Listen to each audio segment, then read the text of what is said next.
저 같이 가겠습니다. 샬롬. 샬롬, 샬롬. 반갑습니다. 너무 와보고 싶었던 교회입니다.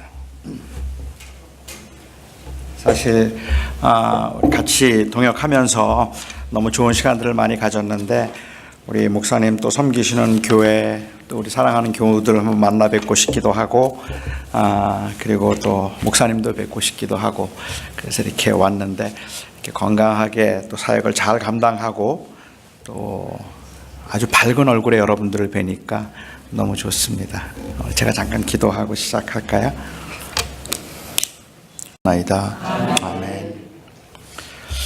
교회 생활을 오래 하신 분들의 그 집이나 아니면 사업처를 가면 거기에 하나님의 말씀을 성구를 표구해 놓거나 아니면 뭐 달력이 하나님의 말씀이 있는 달력을 걸어 놓는 경우들을 종종 봅니다. 이 말씀들을 특별히 표구해서 가정이나 사업처에 붙여 놓은 것을 보면 그게 좌우명을 의미할 수도 있겠고, 물론 그냥 누가 선물을 사다 줘서 그냥 걸어 놓은 걸 수도 있겠지만 좌우명을 의미하는 것일 수도 있겠고, 혹은 믿음으로 살려는 그러한 고백일 수도 있습니다. 그런데 이 문제는 이 성경은 사실 스토리거든요. 어떤 경구들을 모아서 만들어 놓은 책이 아니라 이 스토리이기 때문에 그 모든 성경 구절에는 그 문맥이 있습니다. 그런데 그 문맥에서 성경 구절을 한 구절을 딱 떼어서 그냥 표구를 만들다 보면 때로는 그 의미를 오해하게 되거나 아니면 그 의미가 왜곡되는 경우들이 종종 있기는 한 것 같아요. 대표적인 예들을 몇 가지만 보면 저희가 사업처에서 아마 제일 많이 볼 수 있는 성경 구절이 욥기 8장 7절이 아닐까 하는 생각이 드는데, 내 시작은 미약하였으나 나중은 심히 창대하리라 하는 말씀입니다. 말씀 자체는 너무 좋습니다. 그렇죠? 지금 이제 막 시작하는 사업이 크게 일어나기를 바란다는 의미일 테니까 굉장히 좋은 말이기는 한데, 그런데 내 시작은 미약하였으나 나중은 심히 창대하리라는 이 말씀이 하나님이 하신 말씀이 아닌 거는 여러분들이 잘 아실 겁니다. 이 말씀은 하나님이 하신 말씀이 아니라 사실은 욥의 친구였던 빌닷이라고 하는 사람이 한 말입니다. 그런데 빌닷이라는 사람이 이 말을 했던 그 배경을 생각해 보면, 당시 사람들은 고난을 당하면 하나님께 벌을 받는다고 생각을 했어요. 그래서 의인들은 복을 받고 그리고 잘 될 것이고, 죄인들은 벌을 받고 그리고 잘 못 된다, 이렇게 생각을 했던 때가 있습니다. 그런데 욥이 고난을 당했단 말입니다. 욥이 그 극심한 고난 가운데 있으면서 몸이 아프기도 하고 사업도 망하고 자식들도 죽었고, 그런 그 극심한 고난 가운데 있는 그를 보면서 그의 친구들의 생각에는 이 욥이 뭘 잘못했기 때문에 그렇다고 생각을 한 거죠. 그래서 욥이 빨리 회개를 하고 하나님께 돌아오면 하나님께서 다시 복을 주실 것이라는 생각을 하고, 이 빌닷이라고 하는 사람이 욥을 권면하면서 했던 말이, 지금은 내가 이렇게 완전히 쫄딱 다 망했지만, 그렇지만 내가 하나님께 회개하고 돌아오면 그러면 내 시작은 미약하였지만 나중은 심히 창대하게 되리라 하는 이 말을 한 겁니다. 하지만 빌닷의 말은 사실은 틀렸어요. 하나님께서는 욥기를 통해서 욥에게 그리고 이후의 모든 그리스도인들에게 주시는 메시지는 사실은 욥이 죄가 많아서 고난을 당한다가 아니라 의인도 고난을 당할 수 있다는 겁니다. 의인도 고난을 당할 수 있으니 낙심하지 말라고 하는 것이 오히려 그 메시지였는데, 그런데 빌닷은 그 당시 신학에 의해서 어떤 응징신학의 입장에서 욥이 고난을 당하는 것은 죄 때문이다라고 그렇게 정죄를 하는 입장이었죠. 그리고 욥은 지속적으로 나는 죄가 있는 게 아니라는 이야기를 해요. 욥이 하고 싶었던 말은 난 하나님 앞에 의인이다, 이 말이 아닙니다. 하나님 앞에 죄로 치면은 뭐 벌을 받아도 마땅하죠. 죄인이니까. 그런데 욥이 하고 싶었던 말은, 그런데 왜 너희들은 멀쩡하니, 그 말이에요. 왜 나만 이렇게 고난을 당하는 거니? 그러니까는 그들은 죄인이 아니라고 생각하는 것이 오히려 더 문제인데, 그런데 이 말씀을 우리가 그냥 그 성경 구절을 스토리에서 떼서 그 부분만 너무 좋아 보여서 내 시작은 미약하였으나 나중은 심히 창대하리라 이렇게 붙여놓으면 좋은 말 같은데 그 컨텍스트는 그리 썩 좋은 말이 아닐 수 있는 거죠. 또 다른 하나 우리가 생각해 볼 수 있는 것은 빌립보서 4장 13절 말씀일 것 같은데, 내게 능력 주시는 자 안에서 내가 모든 것을 할 수 있느니라. 이 말씀도 가정이나 아니면 사업체에 많이 붙어 있는 말씀입니다. 이 말씀의 의미는 마치 내가 원하는 바가 있다면 내게 능력 주시는 자 안에서 내가 원하는 소원들을 뭐든지 이룰 수 있을 것이다, 그런 의미라고 이해를 하는 경우들이 많이 있는 것 같아요.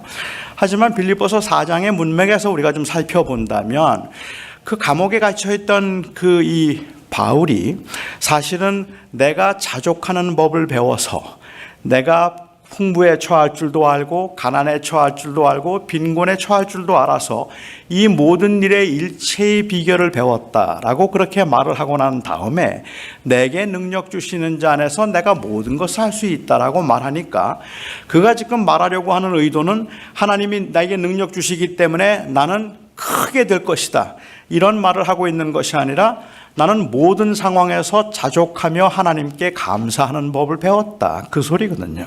그러니까 항상 하나님으로 인하여서 내가 만족하며 자족한다는 뜻이지, 하나님 안에서 나는 원하는 건 다 이룰 수 있다는 그러한 막연한 positive thinking을 말하고 있는 게 아니었다는 말입니다. 그런데 능력 주신 자에서 모든 것을 할 수 있다는 말이 마치 어떤 긍정적인 사고를 가지고 있으면 우리는 원하는 소원들을 다 이룰 수 있다는 의미라고 그렇게 오해를 하는 경우들이 있는 것 같아요. 성경을 그래서 문맥에서 끊어서 보면 조금 위험하기는 한데, 그래도 저는 그 말씀들을 붙들고 살려고 하는 그 믿음의 고백이라고 생각하기 때문에 그런 성경 구절이나 그런 말씀들을 표구해 놓은 것들이 다 잘못됐다고 생각하거나 아니면 그걸 일일이 지적해야 될 필요는 없다고 저는 생각을 합니다. 만약에 그래서 저희 집에는 성경 구절로 데코레이션 안 돼 있어요. 성경 구절이 없어요. 근데 한번 해보고 싶어요. 저희 집을 만약에 말씀으로 한번 그렇게 그 표구를 만들어서 리데코레이션을 한다면, 그러면 저희 집에는 어떤 말씀을 붙여놓을까 생각해 보았습니다. 이게 말씀을 떼어서 보는 건 항상 위험하다고 제가 말씀드렸잖아요. 그래도 한번 해보고 싶어요. 근데 그렇게 말씀을 떼어서 붙인다면 어떻게 붙일까? 우선 제가 저희 침실을 만약에 말씀을 하나 그 표구를 해 놓는다면, 제가 일어나서 눈을 뜨고 보는 곳에 저는 시편 127편 2절 말씀을 표구해 놓겠습니다. 여호와께서 그 사랑하시는 자에게 잠을 주시는도다. 그 말씀을 제가 아침마다 일어나서 자기 전에 그 말씀을 읽을 것 같아요. 그리고 제 아내가 눈을 떠서 보이는 그 벽 쪽에는 잠언 24장 33절 말씀을 제가 붙여놓겠습니다. 내가 좀 더 졸자, 좀 더 눕자, 좀 더 자자 하면 내 빈궁이 도적같이, 그리고 내 궁핍이 강도같이 이 말이라. 그 말씀을 제가 거기다가 붙여놓을 것 같아요. 식당에는 어떤 말씀을 붙이면 좋을까? 제가 마주보는 그 벽에는 디모데 전서 4장 3절 말씀이 참 좋겠다는 생각이 들어요. 그렇죠? 음식은 하나님이 지으신 바니 감사함으로 받으면 버릴 것이 없느니라.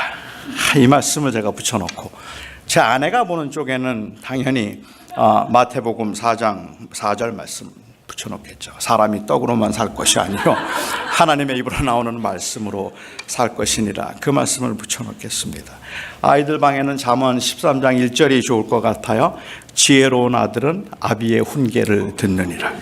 화장실은 빌립보서 3장 8절을 붙여놓겠습니다. 내가 그를 위하여 모든 것을 잃어버리고 배설물로 여김은 그리스도를 얻기 위함이라. 이런 말씀들로 제가 방을 그렇게 집을 표구를 해놓는다면 부엌에는 무슨 말씀이 좋을까요? 부엌에는 어떤 말씀을 붙이면 제일 그래도 그럴듯할까요? 제가 여러 교회를 다니면서 이 교회 부엌에 가면 가장 많이 붙어있는 말씀이 누가복음 16장 10절 말씀입니다. 누가복음 16장 10절 말씀은 내가 지극히 작은 것에 충성된 자는 큰 것에도 충성되고 지극히 작은 것에 불의한 자는 큰 것에도 불의하니라 라는 말씀이 부엌에 참 많이 붙어 있습니다. 일반적인 사람들의 생각에는 부엌에서 일을 하는 것, 설거지를 한다든지 청소를 한다든지 주차장에서 봉사를 한다든지 이러한 것들은 작은 것이라고 생각을 하죠. 그래서 그 작은 것에 충성하면 하나님께서 큰 것을 맡기시리라 하는 그러한 의미라고 이해를 하는 경우들이 많이 있습니다.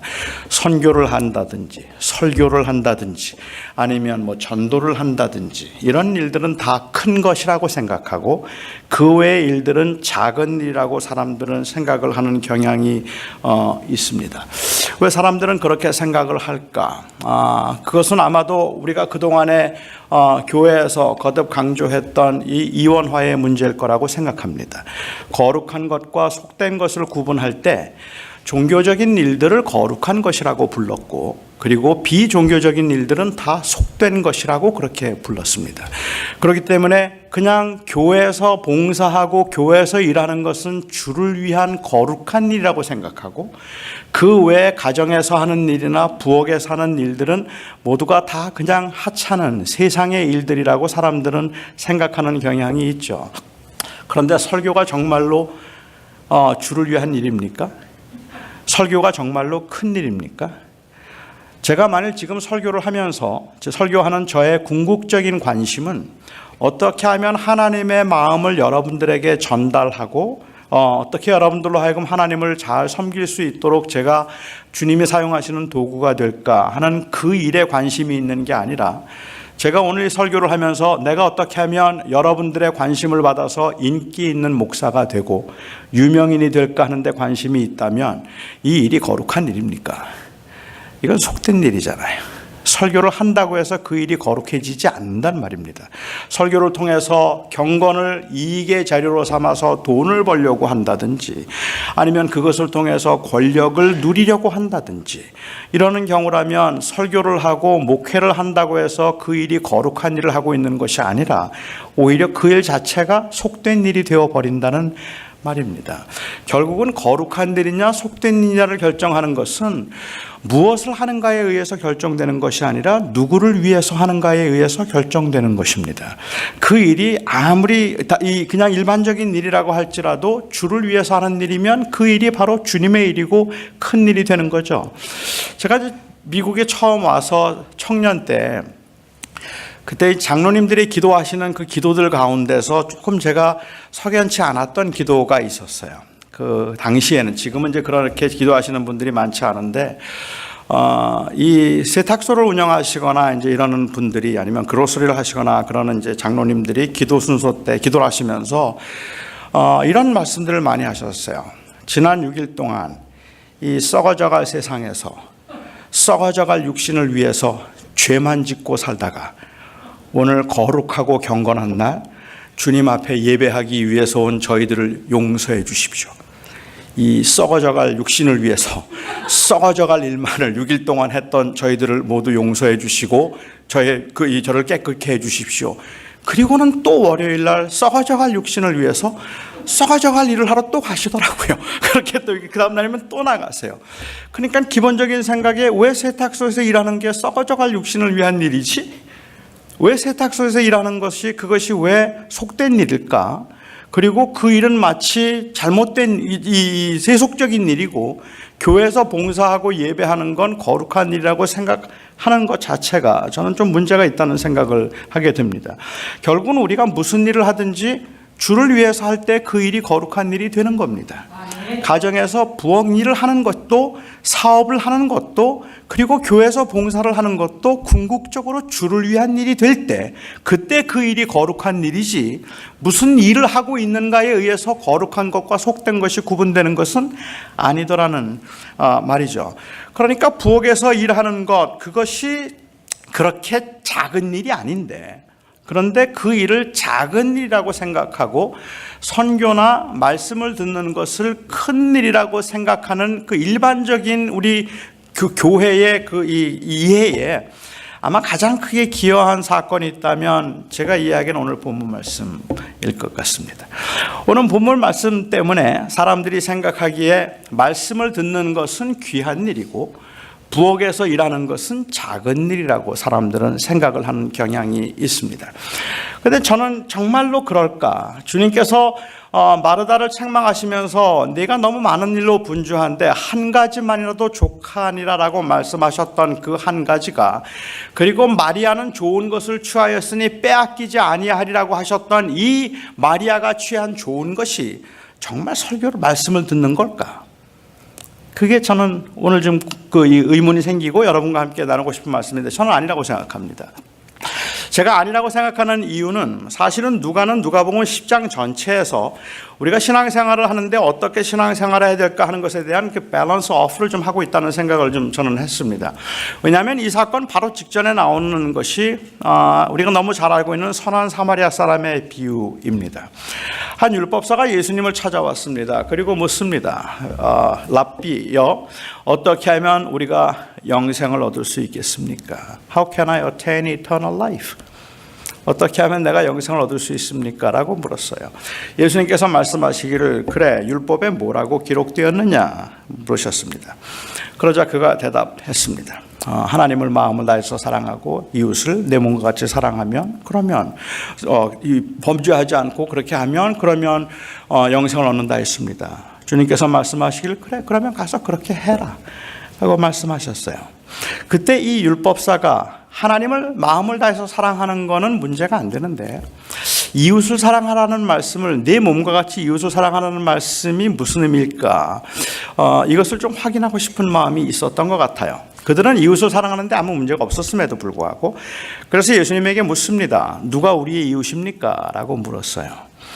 누가 우리의 이웃입니까? 라고 그렇게 물었는데, 사실 유대인들은 이웃을 사랑하는 게, 우리는 이웃 사랑하는 게 너무 힘들잖아요. 근데 유대인들은 이웃 사랑하는 게 하나도 힘들지 않았어요. 이웃을 사랑하는 걸 아주 쉽게 만들 수 있는 방법이 하나 있습니다. 그 율법의 어려운 것을 쉽게 만드는 방법. 이웃을 사랑하는 최고의 제일 좋은 방법이 뭘까요? 이웃을 사랑할 수 있는? 이웃이 누구인가를 규정하면, 새롭게 규정하면 됩니다. 그래서 그들은 규정하기를, 이웃이란 내가 사랑하고 나를 사랑하는 사람이 이웃이다. 이러면 뭐 이웃 사랑하는 건 아무 문제가 안 돼요. 그렇지 않습니까?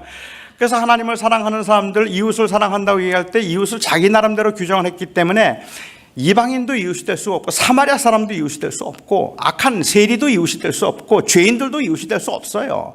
그들이 이웃이 될 수 있는 사람들은 자기하고 비슷한 생각을 가지고 있는, 자기 마음에 맞는 사람들만 이웃이라고 생각을 했던 것이 그들의 생각이었다는 말입니다.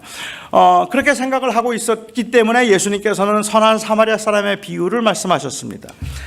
예루살렘에서 여리고로 내려가는 길에, 당시에 아마 한 12마일쯤 됐을 거라고 생각하고, 여리고로 내려가는 길은 험하기로 소문난 길이었습니다. 여리고에는 꽤 많은 이 레위인들과 제사장들이 살고 있던 종교적인 도시입니다. 그래서 이 여리고로 내려가는 길이라고 했으니까, 제가 짐작할 때 성경은 분명히 말하고 있지 않지만 아마도 유대인이거나 아니면 이 레위인이거나 혹은 심지어 제사장이었을지도 모르겠다는 생각을 한번 해보았는데, 아무튼 어떤 한 유대인이 지나가다가 강도를 만났습니다. 거반 죽게 되었습니다. 그리고 그 옆으로 제사장이 지나갔고 레위인이 지나갔습니다. 강도 만난 사람 옆으로 지나간 사람들을 예수님께서 제사장과 레위인을 특별히 지목해서 그렇게 말씀하신 데는 의도가 있다고 저는 생각해요. 그것은 바로 그들은 종교적인 행위를 다 했던 사람들이라는 말입니다. 예루살렘에서 여리고로 내려가던 길이라면 예루살렘에서 제사장으로서, 레위인으로서 충분히 종교적인 그 의무를 다 감당한 사람들이에요. 그리고 굉장히 지쳐있는 사람들일 거라고 생각합니다. 내려가다가 강도 만난 사람을 만났습니다. 죽게 되었습니다. 그 사람들의 마음속에 동정심이 없었을까요? 불쌍히 여기는 마음이 없었을까요? 있었을 겁니다. 하지만 두려워서 못 갔을지도 몰라요. 아니, 어쩌면 그것보다는 그것을 도와주는 것은 내 일이 아니라고 생각했는지도 모르겠죠. 그를 도와주는 것은 내가 하는, 나에게 주어진 가장 중요한 일은 예배하는 거니까, 그리고 하나님 예배하는 일이고, 그리고 제사를 하는 일이니까 그 일을 다 도와주고 내가 돌아가는데 강도 만난 사람을 만나 보았지만, 그렇지만 불쌍한 마음이 들어서 도와주지 않았단 말입니다. 그리고 그 옆으로 그들이 원수라고 생각하고 있는 사마리아 사람이 지나가다가 강도 만난 사람을 보았어요. 그리고 그를 구해 주었습니다.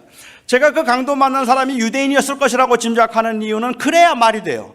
사마리아 사람이었다면 또 할 얘기가 다르잖아요. 사마리아 사람이니까 사마리아 사람이 도와준 겁니다. 하지만 유대인이었음에도 불구하고 사마리아 사람이 그를 도와주었다고 우리가 전제해보죠. 도와주었습니다. 예수님께서 그 다음에 그에게 하셨던 질문은 굉장히 제가 생각할 때는 굉장히 아주 서틀하고 굉장히 예민했다고 저는 아주 날카로웠다고 생각을 하는데, 그 당시 그때 랍비가 예수님께 물었던 질문은 누가 우리의 이웃입니까? 라는 질문이에요. 그리고 예수님께서 하셨던 그 대답은 강도 만난 사람이 그를 누구를 이웃이라고 하겠느냐. 다시 말하면 강도 만난 사람은 누구를 이웃이라고 부르겠느냐 하는 게 주님께서 하신 말씀의 의도입니다. 이게 오늘 우리 교회들이 경험하고 있는 일입니다. 우리 교회는 언제나 말합니다. 가난한 사람이 우리의 이웃입니다. 어려운 사람들, 불쌍한 사람들, 소외된 사람들이 교회의 이웃입니다. 그런데 문제는 소외된 사람, 불쌍한 사람들이 한 번도 교회를 이웃이라고 생각한 적이 없다는 거예요. 우리는 그들을 이웃이라고 부르는데 그들은 우리를 이웃이 아니라고 그래요. 왜냐하면 어려울 때, 힘들 때 우린 도와준 적이 없으니까. 정말로 그들에게 손을 내밀었던 적은 없기 때문에 그렇다는 말입니다. 이 비유를 통해서 예수님께서 하셨던 말씀을, 누가는 이 말씀을 기록하면서 정말로 진정한 영성, 그리고 하나님을 사랑하는 사람들이 이웃을 사랑한다는 말의 의미는 그냥 자기끼리 서로 사랑하는 것이 아니라 어려움을 당한 사람들을 도와주고 그들을 위해서 구제하는 것, 이게 바로 진정한 사랑이다라는 말씀을 주님께서 하신 것이잖아요. 그렇게 말씀하셔서 종교적인 행위를 했다고 해서 그것으로 우리 그리스도인들이 해야 할 의무를 다했다고 생각하지 말라는 말씀을 하셨는데, 그리고 나서 바로 이어서 누가는 이 마르다와 마리아의 이야기를 기록하므로 두 개의 사건을 밸런싱을 하고 있다고 그렇게 생각할 수 있다는 말입니다. 그래서 이 사건에서 주님께서 말씀하시는 것은 사실은, 그러니까 말씀을 듣는 게 다른 어떤 봉사보다 더 귀하다, 이 말씀일 수가 없어요. 그렇게 말씀하시면 선한 사마리아 사람의 비유하고 조금 부딪혀요. 그런 문제가 좀 생기지 않겠습니까? 마르다와 마리아를 우리 성경에는, 한글 성경에는 마리아를 동생이라고 기록을 하고 있습니다. 그거는 마르다가 초청했다고 말하고 마르다의 이름이 먼저 나오기 때문에 언니였을 거라고 짐작하기 때문에 그럴 뿐이고, 헬라어에서도 영어에서도 사실은 우리는 누가 더 언니냐 동생이냐는 중요하지 않잖아요. 그러니까 그냥 성경에는 sister라고 기록되어 있습니다. 뭐 younger sister거나 little sister라고 기록되지 않았는데, 그런데 sister라고 그렇게 한 것을 우리는 그냥 동생이라고 그렇게 번역을 했어요. 그러니까 사실은 누가 더 언니인지는 정확하게 알기는 어렵다는 생각이 듭니다. 예수님은 마르다와 마리아의 집을 사랑하셨고 그 식구들을 사랑하셨고, 그리고 여행을 하시던 중에 예루살렘에 명절이 되어서 오실 때가 되면 그러면 그 집에 자주 들르셨던 것 같습니다. 그 집을 좋아하셨던 것 같아요. 마르다와 마리아도 예수님을 너무너무 사랑하던 사람들입니다. 나사로와 함께 이 삼남매가 너무 사랑했는데, 한 명절이 되었을 때 예수님께서 오신다는 소식을 들었습니다. 예수님께서 오신다는 이야기를 듣고 마르다와 마리아는 가슴이 뛰었습니다. 주님이 오신대. 주님께서 그 며칠 동안의 그 긴 거리를 이제 이 여행을 하시면서 오시는데 많이 피곤하실 텐데, 많이 시장하실 텐데, 이번에 우리 주님 뭐 해드리면 좋을까? 아마도 마르다하고 마리아는 둘이 앉아서 행복한 고민을 많이 했을 거예요. 주님 뭐 해드리면 좋을까? 지난번에 뵈니까 냉면갈비 좋아하시더라. 이번에도 우리 냉면갈비 해드릴까? 이 냉면갈비는 지난번에 했으니까 이번에는 팔보채 양장피가 어떨까? 그래, 그거 괜찮겠다. 그런데 준비하다 보니까 그런데 이번엔 동치미도 좀 담궈야 되지 않겠어? 그래도 빈대떡도 하나 해드리면 더 좋아하실 텐데, 너무너무 좋아하실 텐데. 그래서 두 사람은 설레이는 마음으로 음식을 준비하면서 하나 둘씩 늘어났던 것 같아요. 그래서 음식을 준비하기 시작합니다. 그 반가운 손님을 맞이하면서 음식을 준비할 때 설레임이 어떤 건지는 여러분들이 잘 아시지 않습니까? 근데 예수님을 초청한다는 건요, 그렇게 쉬운 일이 아닙니다. 왜냐하면 예수님을 초청하면 예수님 혼자 오시면 얼마나 좋아요. 기본이 12명을 데리고 다니세요. 그러니까 그냥 불러 주님 오세요, 식사 한번 하세요라고 말해도 12명은 따라오고, 그뿐만 아니라 동네 가난한 사람들, 동네 병자들 뭐 다 찾아와서 대잔치가 벌어지게 되어 있습니다. 이 큰 잔치예요. 사람들을 불러서 음식을 장만하고 준비하는데, 여러분 음식을 준비해 보신 분들은 아시겠지만 아무리 미리미리 준비를 해도 잔치는 그날 바빠지는 법입니다. 뭐 그렇다고 무슨 뭐 미리 전을 부쳐 놓겠습니까? 아니면 국을 미리 데워 놓겠습니까? 너무 바빴어요. 주님이 오셨습니다. 어김없죠. 이번에도 12명 데리고 오셨어요.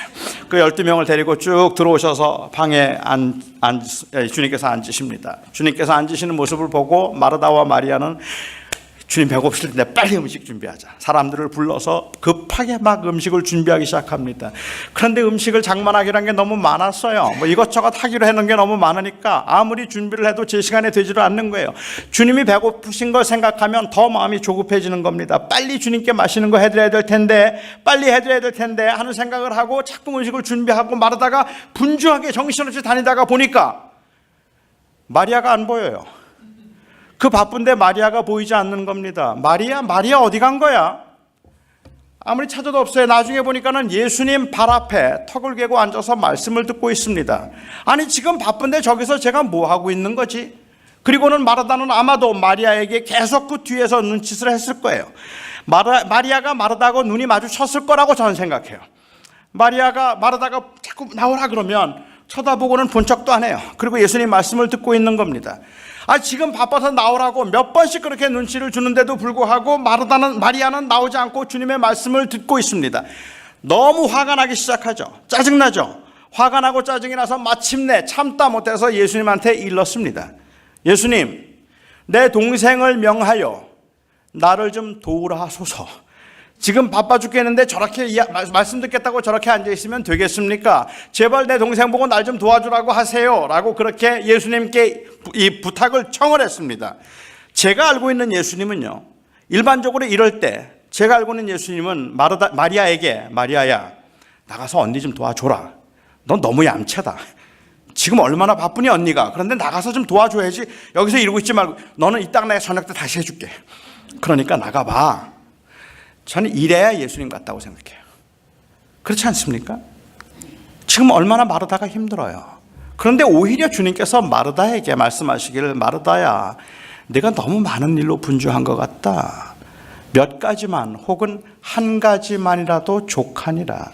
마리아가 이 좋은 것을 택하였으니 빼앗기지 아니하리라 라고 말씀하셨습니다.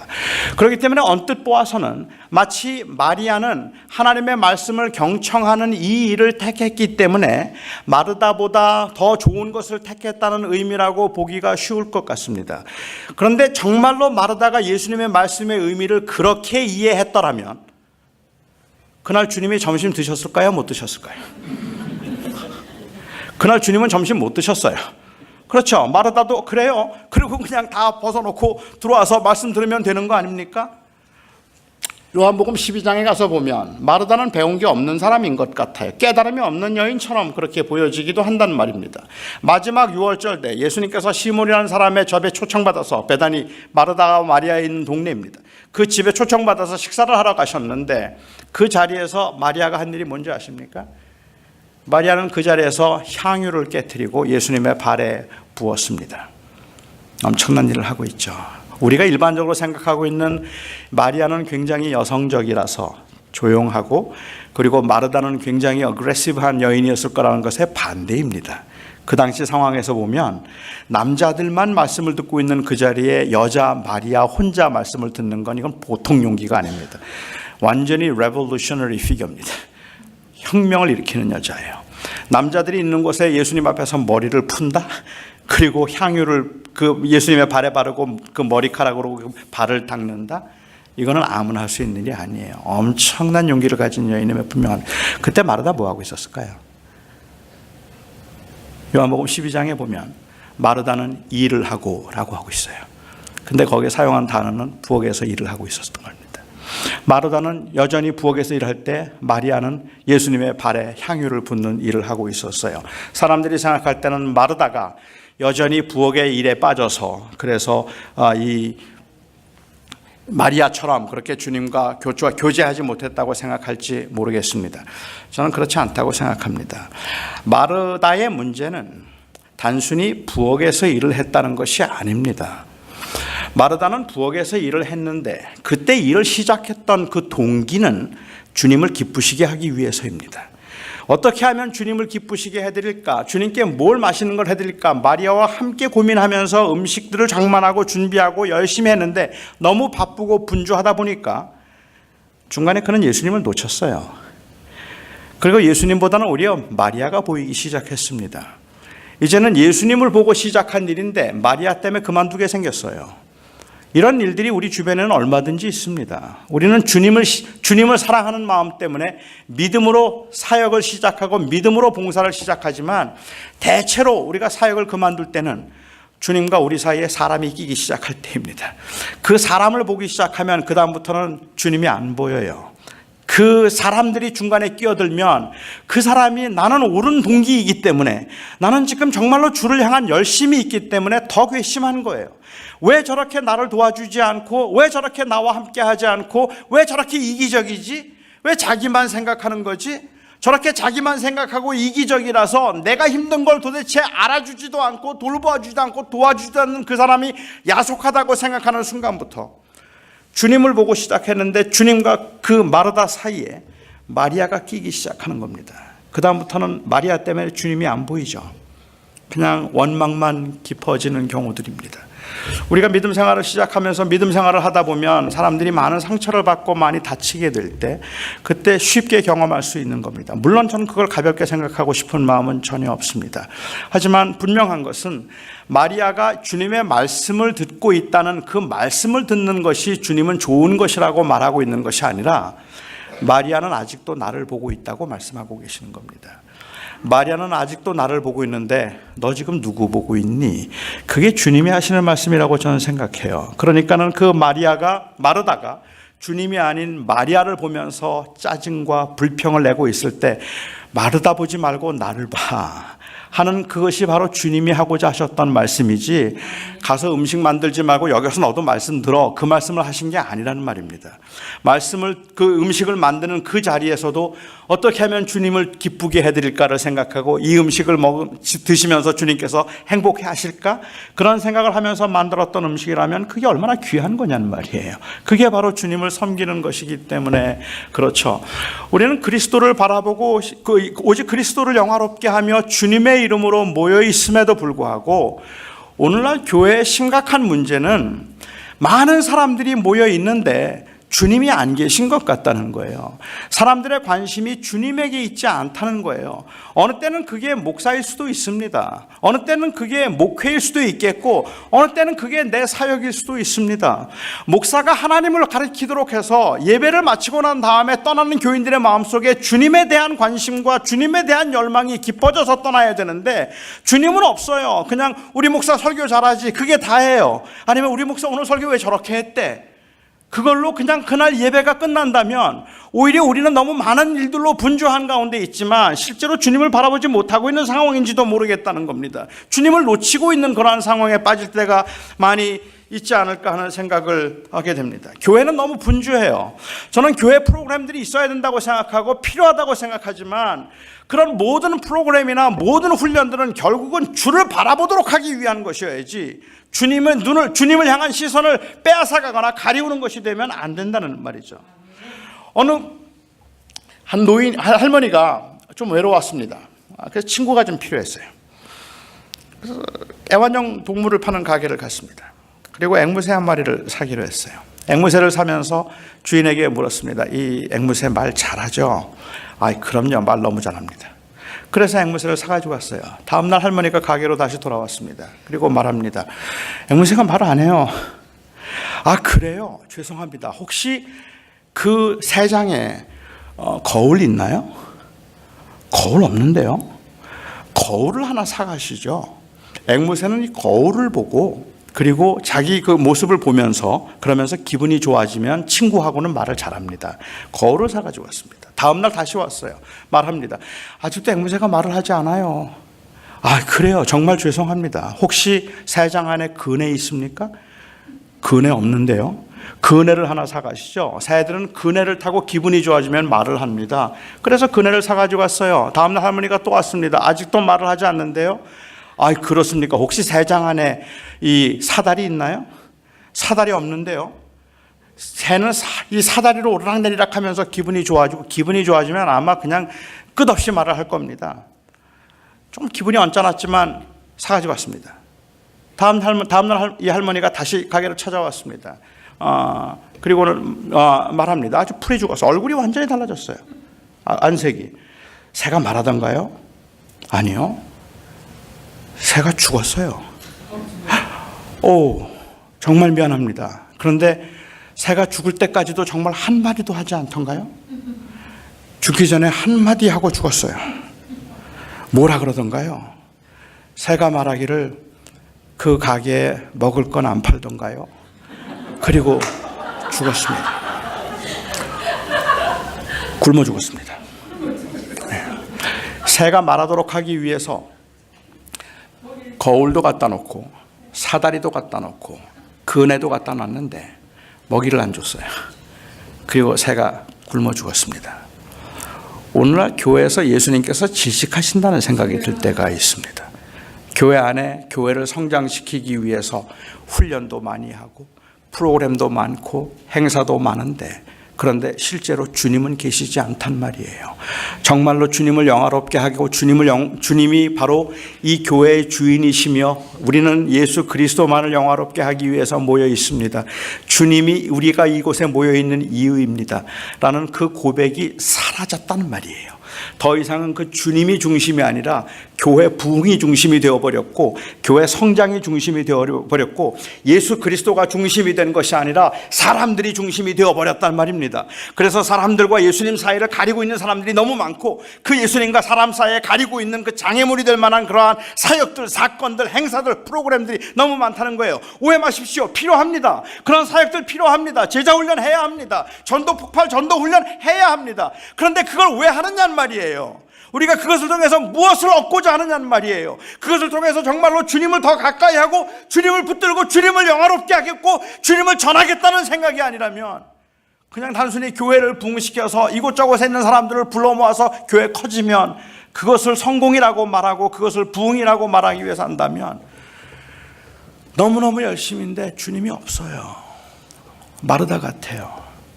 너무 바쁜데 불평만 가득하고, 너무 분주한데 원망만 깊어지고 있고, 그 안에 기쁨도 없고 그 안에 설레임도 없고 그 안에 주님을 위해서 무엇을 해야 되겠다는 주님이 계시지 않은 그러한 모습들을 보게 된다는 말입니다. 요즘엔 우리가 이 비전이라는 단어를 거의 쓰지 않는 시대가 되었습니다. 근데 20, 30년 전까지만 해도 뭐 어디를 가든지 비전해서 저도 이제 제일 곤란했던 질문이 목사님의 비전이 뭐냐 이럴 때마다 도대체 나는 비전이 없어 보이는데, 그런 이 생각을 했었는데, 역시 비전하면 제가 생각할 땐 바울 같아요. 바울이 비전맨입니다. 바울이 2차 전도여행을 하는 중에 그는 에베소를 가고 싶어 했습니다. 에베소는 당시 유대인들이 가장 많은 도시였었고, 그리고 소아시아에서는 가장 큰 도시였었고, 선교 전략적으로 생각해 볼 때도 그렇고 전도 그런 차원에서 볼 때도 그렇고 에베소가 가장 유력한 곳이었습니다. 그래서 에베소로 가려고 했는데 성령께서 그를 막으셨어요. 그래서 그는 에베소로 가지 못하고 마게도냐를 건너서 유럽으로 들어갔습니다. 그래서 2차 전도 때 유럽에 가서 고생 많이 했어요. 사실은 그렇게 고생을 많이 하고 3차 전도 여행 때 비로소 에베소를 갔습니다. 바울이 맞았어요. 에베소에 갔는데 에베소에서 놀라운 부흥이 일어나는 겁니다. 에베소에서 부흥이 일어나기 시작하는데, 그거 아시아에 있는 모든 사람들이 말씀을 들었다 했으니까 이거 얼마나 대단한 일입니까? 두란노 서원을 세웠는데 아시아에 있는 모든 사람들이 와서 바울의 강론을 들었고 회심하는 사람들이 막 늘어나기 시작하고 기적과 이적들이 나타나기 시작하는데, 심지어는 바울의 손수건만 얹어도 낫는 사람들이 있다고 할 만큼 엄청난 기적의 역사들이 그곳에서 일어났습니다. 기적이 일어나고 많은 사람들이 하나님의 말씀을 들어와서 말씀을 경청하는 거, 그거 굉장히 좋은 일입니다. 그런데 목사에게 정말로 보람 있는 일이 뭔지 아세요? 교인들이 많이 모이는 거, 기적 행하는 거, 그것보다 훨씬 더 귀하고 훨씬 더 감동적인 일은 뭐냐 하면 보람 있게 느껴지는 건 사람이 변할 때입니다. 근데 사람이 변했는가 안 변했는가를 어떻게 보는가 하면 사실은 자기들이 생계를 유지할 생업에 종사한 것들을 포기할 정도가 되면 그러면 그건 굉장한 변화라고 볼 수 있을 것 같아요.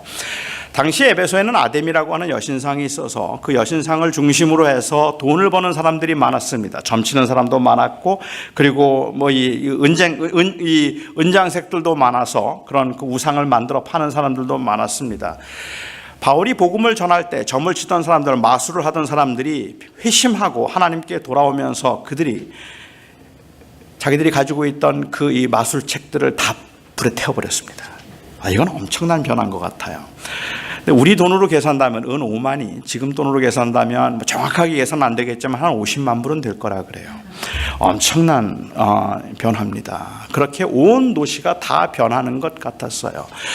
바울은 그때 재미난 이야기를 사도행전 19장에서 하는데 그 도시가 변하는 것 같고 사람들이 회심하고 부흥의 역사가 일어나고 수많은 사람들이 모여들 때 그때 바울이 뭐라고 얘기를 하는가 하면 내가 로마도 보아야 하리라 라고 얘기를 해요. 내가 로마도 보아야 하리라. 도대체 이 바울의 야망의 끝은 어디입니까? 당시 이 말씀을 기록하고 있는 누가는 바울이 하고 있는 이 말을 굉장히 주목해서 보고 있으면 우리가 사도행전에서 알 수가 있는데, 이 말씀을 하고 있는 이 바울을 보면서 당시 의사였던 누가가 보기에는 말입니다, 그냥 제발 좀 참아주셨으면 좋겠다는 생각을 했을 것 같아요. 한 50대 정도 됐을 거라고 우리는 짐작하는데 그 나이에 바울은 걸어다니는 종합병원입니다. 고린도서에서 그가 고백한 것처럼 그 온 몸이 아프지 않은 데가 없었어요. 제가 알고 있는 바라도, 제가 그 책에서 본 것만 해도 아마도 바울이 가지고 있던 육체에 가실 거라고 짐작해서 말하는 병명만 한 30개는 되더라고요.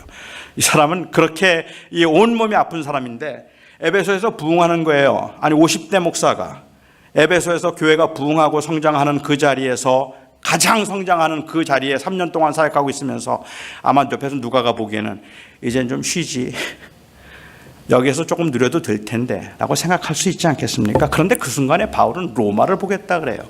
로마에서 얼마나 더 큰 교회를 하려고 그럴까? 그런데 바울은 그 로마도 보아야 되겠다고 하는 말을 하자마자 폭동이 일어납니다. 로마를 보겠다는 말은 교회가 어려울 때 한 말이 아니라 교회가 편안할 때 했던 말입니다. 그리고 나서 교회는 폭동이 일어났고 바울은 결국은 그래서 이 예루살렘으로 이제 갔다가 예루살렘에서 붙잡혀서 그는 로마로 가게 되죠. 그가 비로소 로마에 가서 그 쓴 편지가 빌립보서입니다. 그런데 그 빌립보서에 있는 내용을 보면 우리는 바울의 야망을 볼 수가 있습니다. 여러분 생각해 보십시오. 지금으로 우리가 따진다면 어떤 대형교회 목사입니다. 그 대형교회 목사가 더 큰 꿈을 가지고 만약 로마를 갔다면, 그런데 그곳에 갔다가 그는 거기서 감옥에 갔는데 생각했던 것보다 훨씬 더 그 이 연금 상태가 길어졌어요. 그는 거기서 죽을지도 모른다는 생각을 했습니다. 그러면서 그는 그 1장에서 말하기를, 내가 2가지 사실로 인해서 나는 기뻐한다 그랬어요. 나는 감옥에 있지만 나는 기쁘다. 첫 번째, 그가 기뻐했던 이유는 뭔가 하면 내가 감옥에 갇힘으로 시위대에 있던 그 사람들이 내가 여기에 왜 갇혔는지 알게 되었다. 다시 말하면 그 시위대에 있는 사람들에게 그리스도의 복음이 드러났으니 난 기쁘다. 그리고 2번째로 그가 말하기를, 내가 이곳에 갇힘으로 나를 시기하는 사람들이 더욱 열심을 내어서 전도를 한다고 하는데 투기로 하든 시기로 하든 전파되는 것은 그리스도니 나는 이를 인하여서 기뻐한다. 여러분, 바울의 꿈이 뭡니까? 바울의 비전이 뭡니까? 바울의 비전은 그리스도입니다.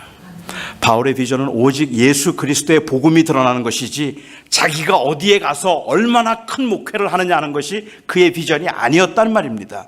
그의 비전은 오직 예수 그리스도였기 때문에 내가 이곳에 갇혀서 죽는다 할지라도 그리스도와 함께 있으므로, 그리스도와 함께 있는 것이 나에게는 더 좋지만 혹시 하나님께서 나를 이 감옥에서 살려주셔서 나로 하여금 또 다른 어떤 일을 감당하게 하신다 할지라도 나 그것 또한 기쁜 것은 그것을 통하여서도 전파되는 것은 그리스도이기 때문에 그렇다라고 얘기를 해요.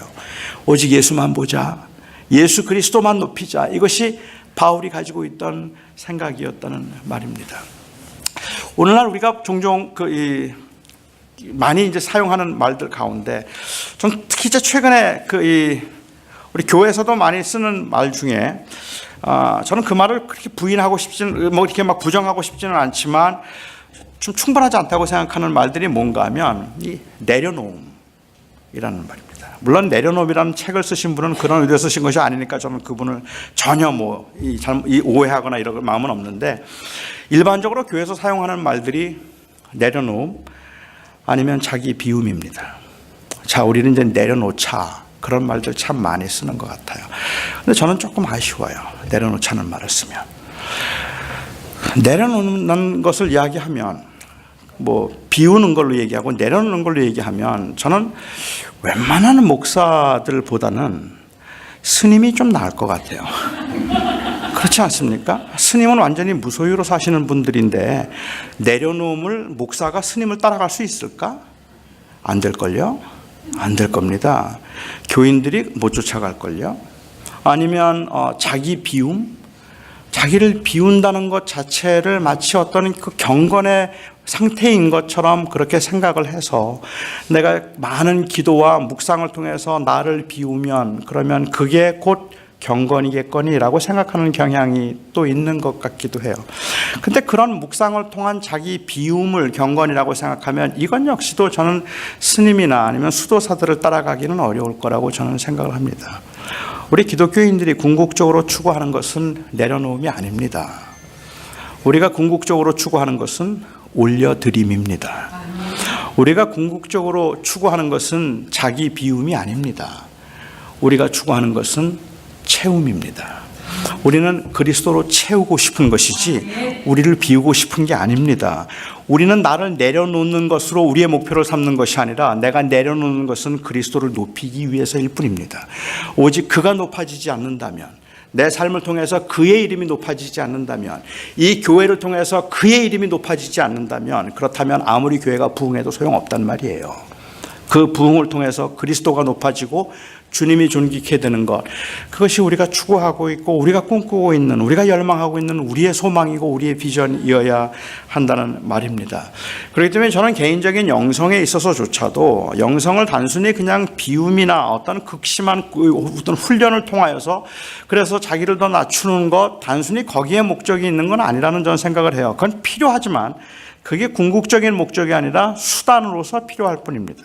그것을 통해서 우리는 그리스도를 높일 수 있기 때문에 그런 거죠.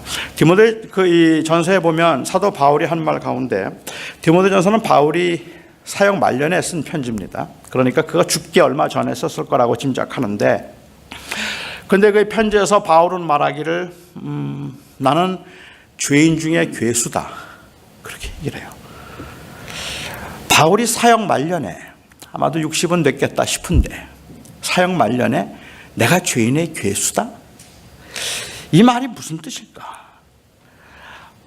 그냥 이 선교를 다니면서 선교지마다 이 내연의 여자들을 두었기 때문에 그러다가 어느 날 지금 카밍아웃해서 사실은 내가 죄가 너무 많은 사람인 거야. 내가 사실은 선교 헌금 다 횡령했었어. 이런 고백을 하는 건 아니잖아요. 그러면 바울은 어떤 의미에서 자기가 죄인의 괴수라고 이야기를 하고 있을까요? 아마도 어떤 사람들은 생각하기를 이것이 그의 민감한 영성일 거라고 생각을 해요. 그러니까 나이가 들면 들수록 자기가 죄에 대한 감각이 더 민감해져서 아주 작은 것에도 죄책감을 느끼는 거죠. 그 작은 것에도 심한 죄책감을 느껴서 못 견뎌하면서 내가 죄인입니다라고 애통하고 있는 그런 모습. 다른 사람들 같으면 그거 아무렇지도 않게 생각할 것을 바울은 너무 영성이 깨어 있기 때문에 그런 것들 때문에 아주 민감해서 그것을 그것을 심각한 죄로 여기는 그러한 모습인 거죠. 그러니까 보통 사람들은 하루 종일 새벽부터 오늘 이 시간까지 얼마나 여러분 피곤하고 힘들게 사셨어요. 그리고 여기 오셔서 이 설교를 듣는 게 이게 보통 일이 아니라는 말입니다. 그러니까는 깜빡깜빡 졸 수도 있잖아요. 제가 몇 분 봤거든요. 그냥 깜빡 졸기도 해요. 졸 수도 있죠. 피곤하니까. 그런데 바울과 같은 영성이라면 하나님의 말씀을 듣는데 내가 졸았다는 것 때문에 난 아직도 멀었습니다. 그리고 가슴을 치면서 일주일 동안 금식을 하는 거예요. 무슨 얘기인지 아시죠? 금식 준비하셨죠? 일주일 동안 금식을 할 만큼 막 너무너무 깨어있는 그 상태라서 바울은 지금 내가 죄인의 괴수다 이런 말을 하고 있는 걸까 하는 겁니다. 저는 아니라고 생각해요. 심지어는 그렇게 생각하는 것에조차도 자기의 의의가 묻어나요. 나는 이렇게 깨끗하고 난 이렇게 경건하고 나는 이렇게 철저해서 나는 조금만 줘라도 그래도 나는 못 견뎌요 하는 그러한 자기의 의의가 드러나는 것처럼 보인다는 말입니다. 어떤 교인이 한 분이 저를 찾아오셨어요. 그리고 저에게 말씀하시는, 목사님, 제가 너무너무 게을러서 좀 고민이 많습니다. 그래요. 제가 뵙기에는 그렇게 게을러 보이지 않는데, 그런데 그분은 본인이 게으름 때문에 막 괴롭다는 거예요. 그래서 제가, 집사님 안 그런 것 같은데 왜 게으르다고 생각하세요? 그랬더니 그분 말씀이, 저는 잠을 너무 많이 자요. 그래요. 그래서 아니, 잠을 얼마나 주무시길래 그렇게 괴로우세요? 제가 하루에 4시간이나 자요.